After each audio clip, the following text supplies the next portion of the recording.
യോനായുടെ പുസ്തകത്തിൽ നിന്നുള്ള വായന 2-ാം അധ്യായം 1 മുതൽ 10 വരെയുള്ള വചനങ്ങൾ. യോനായുടെ പ്രാർത്ഥന.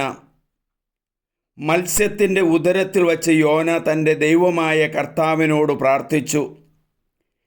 എൻ്റെ കഷ്ടതയിൽ ഞാൻ കർത്താവിനെ വിളിച്ചപേക്ഷിച്ചു. അവിടുന്ന് എനിക്ക് ഉത്തരമരുളി. പാതാളത്തിൻ്റെ ഉദരത്തിൽ നിന്ന് ഞാൻ നിലവിളിച്ചു. അവിടുന്ന് എൻ്റെ നിലവിളി കേട്ടു. അവിടുന്ന് എന്നെ ആഴത്തിലേക്ക്, സമുദ്രമധ്യത്തിലേക്ക് വലിച്ചെറിഞ്ഞു. പ്രവാഹം എന്നെ വളഞ്ഞു. അങ്ങയുടെ തിരമാലകൾ എൻ്റെ മുകളിലൂടെ കടന്നുപോയി. അപ്പോൾ ഞാൻ പറഞ്ഞു, അങ്ങയുടെ സന്നിധിയിൽ നിന്ന് ഞാൻ നിഷ്കാസിതനായിരിക്കുന്നു.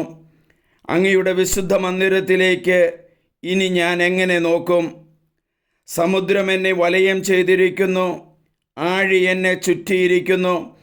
പായൽ എൻ്റെ തല വരിഞ്ഞു മുറുക്കിയിരിക്കുന്നു. പർവ്വതങ്ങൾ വേരുപാകിയിരിക്കുന്നു. സമുദ്രത്തിൻ്റെ അടിത്തട്ടിലേക്ക് ഞാൻ ഇറങ്ങിച്ചെന്നു. അതിൻ്റെ ഓടാമ്പലുകൾ എന്നെ എന്നേക്കുമായി അടച്ചുപൂട്ടി. എങ്കിലും എൻ്റെ ദൈവമായ കർത്താവേ, അങ്ങ് എൻ്റെ ജീവനെ പാതാളത്തിൽ നിന്ന് പൊക്കിയെടുത്തു. എൻ്റെ ജീവൻ മരവിച്ചപ്പോൾ ഞാൻ കർത്താവിനെ ഓർത്തു. എൻ്റെ പ്രാർത്ഥന അങ്ങയുടെ അടുക്കൽ, അങ്ങയുടെ വിശുദ്ധ മന്ദിരത്തിലെത്തി.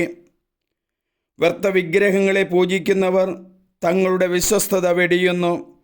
എന്നാൽ ഞാൻ കൃതജ്ഞതാസ്തോത്രങ്ങൾ ആലപിച്ച് അങ്ങേക്ക് ബലിയർപ്പിക്കും.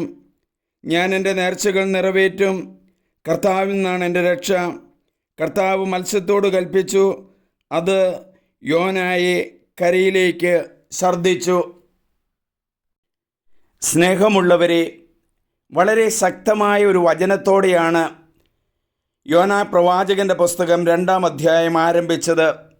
എൻ്റെ കഷ്ടതയിൽ ഞാൻ അവിടുത്തെ വിളിച്ചപേക്ഷിച്ചു. അവിടുന്ന് എൻ്റെ പ്രാർത്ഥന കേട്ടു. ദുഃഖത്തിൽ, കഷ്ടതയിൽ, വേദനയിൽ നമ്മെ സഹായിക്കാൻ ഒരു യഹോവ, ഒരു കർത്താവ് നമുക്കുണ്ട്. നമ്മുടെ ആവശ്യങ്ങൾ നമുക്ക് സമർപ്പിക്കാം. നിങ്ങൾ മറ്റുള്ളവർക്ക് ഇത് ഷെയർ ചെയ്യുകയും സബ്സ്ക്രൈബ് ചെയ്യുകയും ചെയ്യണം. ദൈവവചനം ഇരുതല വാളായി നിങ്ങളിലേക്ക് കടന്നു വരുന്നു.